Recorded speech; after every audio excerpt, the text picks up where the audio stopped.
Argentina, y esto también es a la inversa. Acaba de decir que va a visitar Argentina cuando sea electo presidente, pero también seguramente hará una visita antes como candidato. Correcto, y seguramente va a estar allí el 1 de enero, ¿no? Cuando asumen los presidentes en Brasil, Claro. el propio Alberto Fernández. En la comitiva, por lo que vi, estaba Gabriela Cerruti, estaba Eduardo Valdés, más allá de Scioli, naturalmente.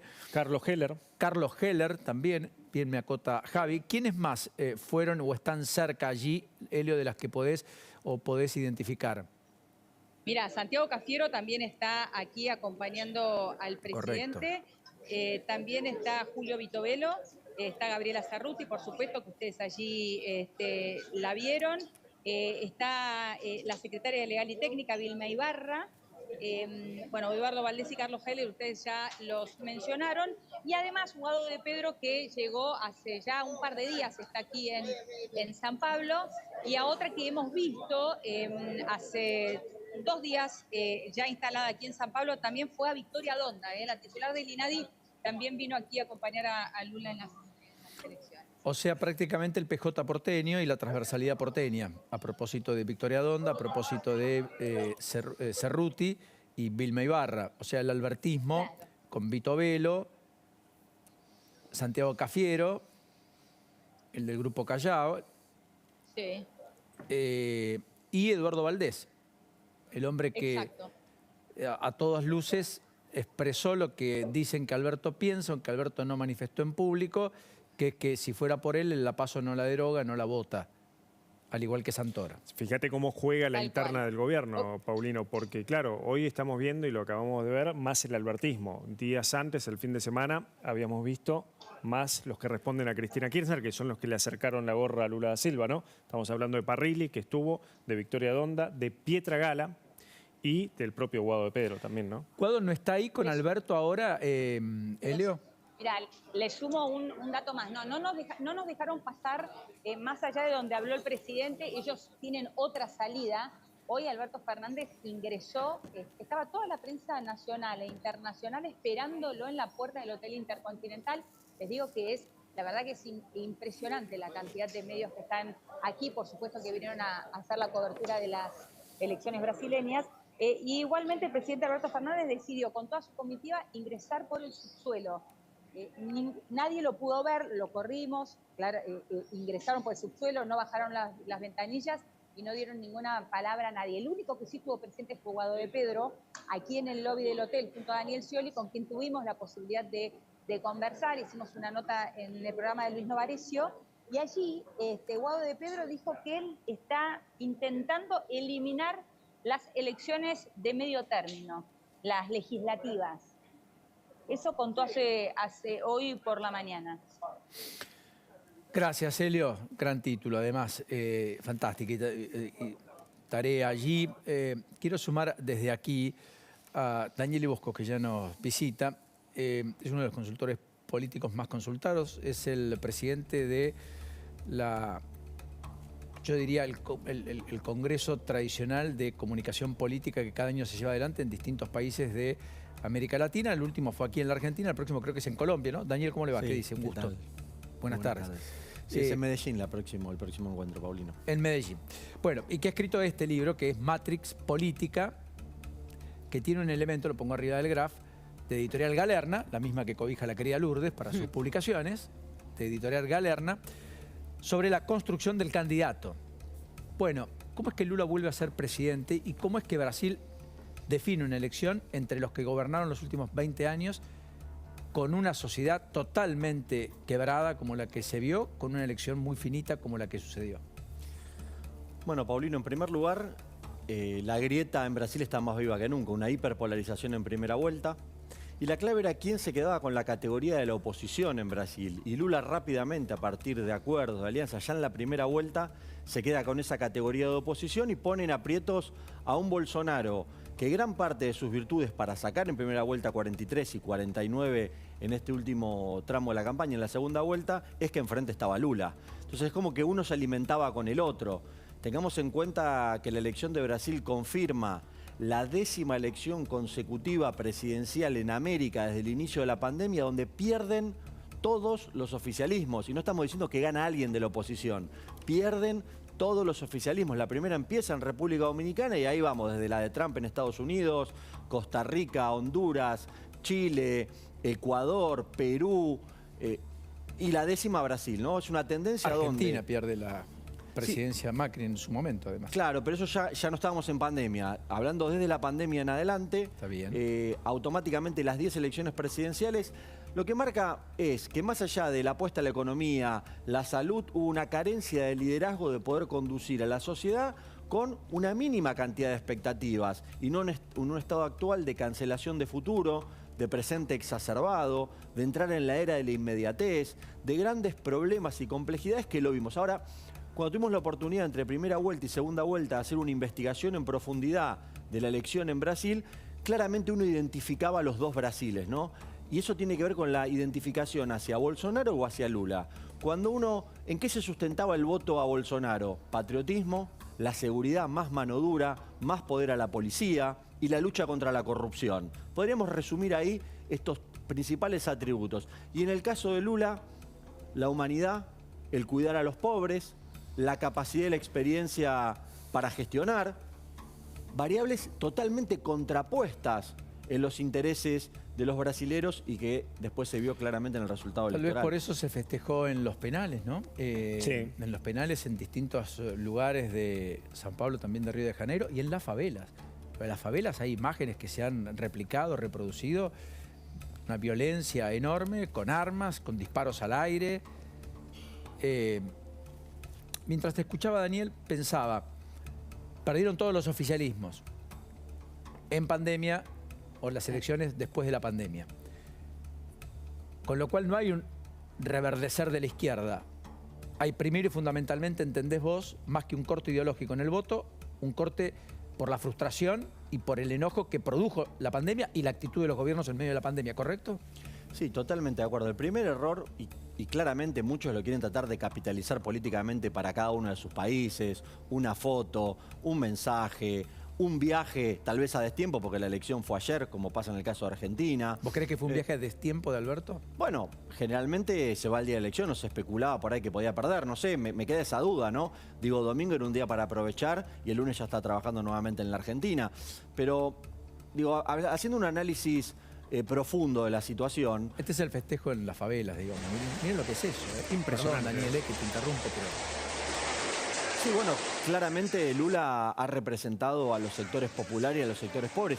Recordemos, y también hay que ser claros, que durante la presidencia de Lula una gran cantidad de gente que estaba en la pobreza dejó de estarlo. Fue su política central en lo que trabajó y hoy, un tiempo después, en el contraste con Bolsonaro, por supuesto, porque este es hay un penal. Bolsonaro. Mirá, Daniel, ahí está un penal. Así se vitoreaba por la victoria de Lula. Los gritos adentro del penal de los propios reclusos, ¿no? Festejando.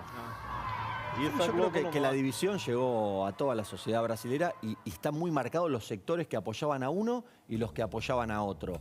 Y te decía, Paulino, que no es casual esto que sucede en Brasil en sociedades tan pero tan polarizadas. Los desafíos ahora es cómo va a gobernar, cómo construye unas, si se quiere, una gobernabilidad que le permita, con el Congreso en contra, con una gran cantidad de gobernadores en contra, empezar ya a dejar la campaña atrás y que entiendan que empieza una nueva etapa, que es la de gobernar, que tiene un desafío muy grande en el de unir a Brasil. No le conviene a Lula continuar en esta etapa de frustración y división y que tiene mucho por delante. Ahora, en cuanto a la Argentina, lo que sí no hay ninguna duda, más allá de las fotos, los viajes, lo que no hay ninguna duda que en términos económicos es una gran oportunidad para la Argentina. Que después eso económico se convierta en político ya es otro análisis. Pero en lo económico, primero porque Bolsonaro estaba a punto, o lo tenía entre ceja y ceja, al Mercosur.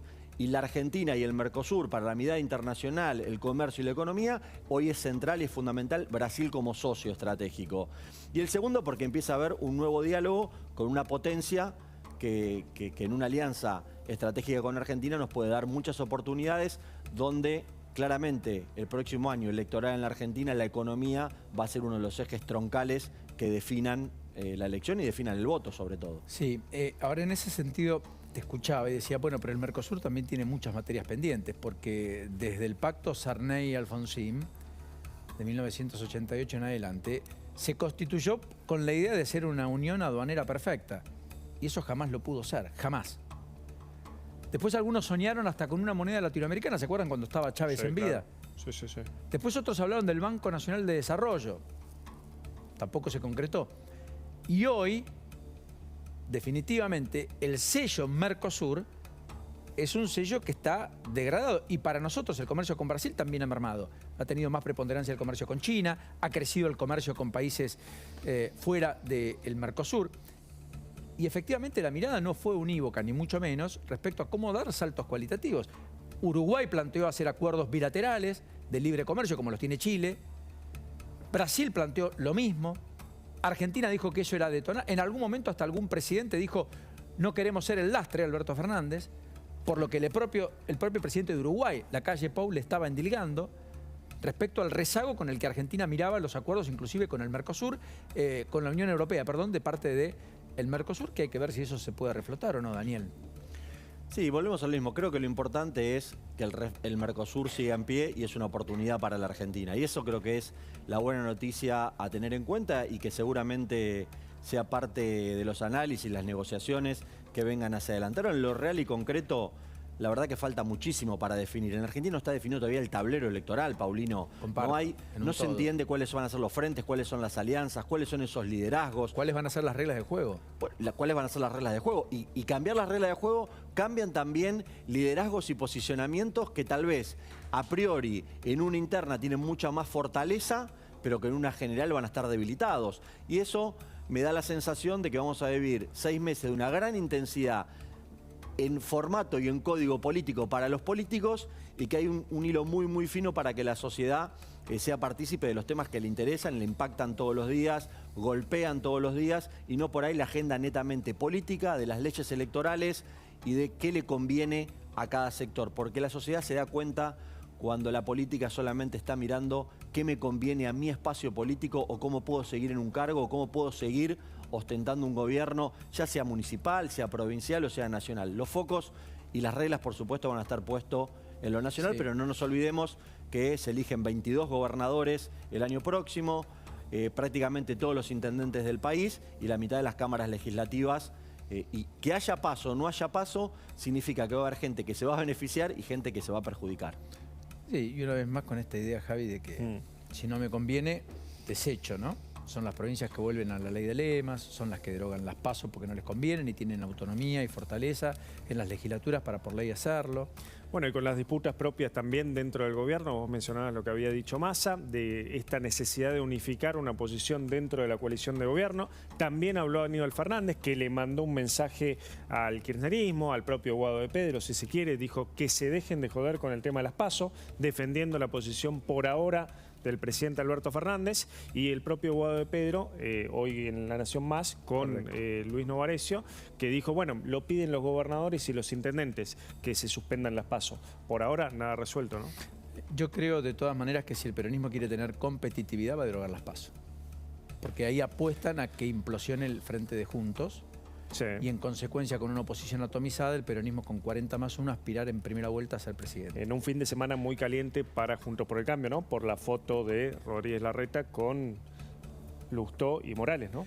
Con un acto radical en conmemoración a la victoria de Raúl Alfonsín hace 39 años, en 1983, un 30 de octubre, pero que no deja conformes a todos, porque no es que el radicalismo está unificado en torno a una decisión de un acuerdo por caso con Rodríguez Larreta candidato a presidente y Morales vice y Lustó jefe de gobierno.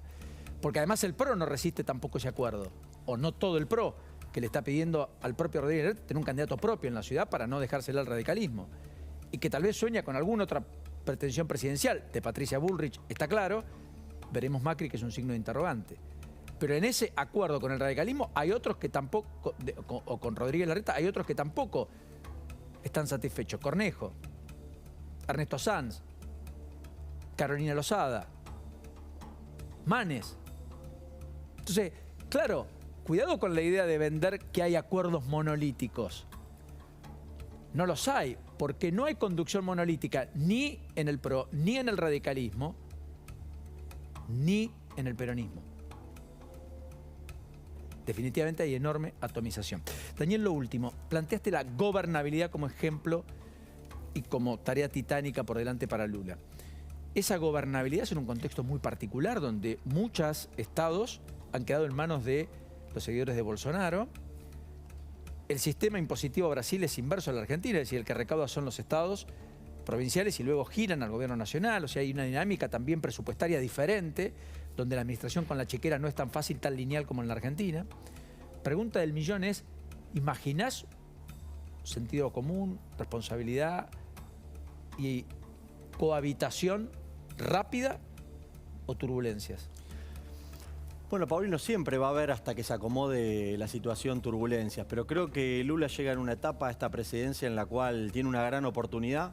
No creo que después de todo lo que vivió y su trayectoria la quiera desaprovechar, pero esa gobernabilidad va a ir asociada en dos grandes sentidos. No es solamente gobernabilidad en términos políticos, sino gobernabilidad con la sociedad. ¿Y por qué quiero hacer resaltar este punto? Porque él la debe construir en ambas vías. No alcanza solamente con acuerdos políticos, sino que tiene que lograr por lo menos a un 20% más de la sociedad que no lo votó, de empezar a incorporarlo e interpelarlo. Y fundamentalmente, cuando vemos los atributos por los cuales este 50% se ponía sistemáticamente en la vereda de enfrente de Lula, inclusive sin escucharlo, nos vamos a dar cuenta que está asociado a la corrupción, está asociado a un sistema de seguridad efectivo y a una economía que funcione.